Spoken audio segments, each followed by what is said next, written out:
Assalamualaikum warahmatullahi wabarakatuh. Perkenalkan, nama saya Dina Putri Melani dengan nomor induk mahasiswa B74219039. Kali ini saya akan menjelaskan tentang hasil observasi lembaga wakaf di Masjid Sabilul Mutakin. Mata kuliah Manajemen Wakaf, dosen pengampu Bapak Dr. Haji Beni Nur MU SOSI MM. Sebelumnya saya akan menjelaskan terlebih dahulu mengenai profil umum dari lembaga masjid. Masjid Sabilul Mutakin terletak di Desa Kedung Boto, Kecamatan Taman, Kabupaten Sidoarjo. Masjid ini didirikan oleh Bapak Kiai Abu Hasan setelah diberi hadiah sebidang tanah dari saudaranya. Awal mula sebelum menjadi masjid, Bapak Kiai Abu Hasan membangun langgar kecil, kemudian direnovasi dan dilakukan pengembangan sehingga menjadi masjid. Setelah beliau wafat, kemudian masjid tersebut diwakafkan, dan masjid ini sudah digunakan sebagaimana fungsinya, di mana masjid digunakan sebagai tempat ibadah dan mencari ilmu.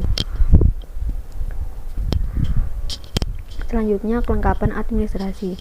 Mengenai kelengkapan administrasi pada lembaga Masjid Sabilul Mutakin ini masih belum memenuhi syarat sesuai dengan undang-undang wakaf yang ada, karena lembaga masjid belum memiliki sertifikat dan dokumen-dokumen lainnya.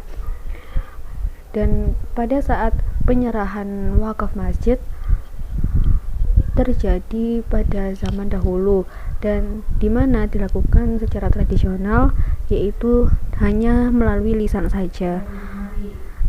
Hingga pada saat ini pun masih belum ada kejelasan dan disahkan secara sah oleh Badan Pengasah. Kemudian pemanfaatan wakaf. Untuk pemanfaatan wakaf Masjid Sabilul Mutakin ini termasuk jenis wakaf produktif. Mengapa? Karena mereka juga memanfaatkan sebagian tanah masjid yang tersisa dan digunakan untuk sewa rumah, dan hasilnya diberikan kepada masjid untuk pengelolaan masjid. Selanjutnya, pengawasan dan laporan. Untuk pengawasan selalu diawasi oleh keluarga wakaf sendiri, dan hasil laporan kegiatan dan keuangan juga selalu ditampilkan di papan pengumuman yang berada di depan pojok kiri serambi masjid. Selanjutnya, kelebihan dan kekurangan. Adapun kelebihan yang dimiliki dari wakaf Masjid Sabilul Mutakin ini ialah anggota atau para jamaah masjid atau masyarakat sekitar yang berada di lingkungan masjid ini selalu kompak dalam hal kegiatan apapun.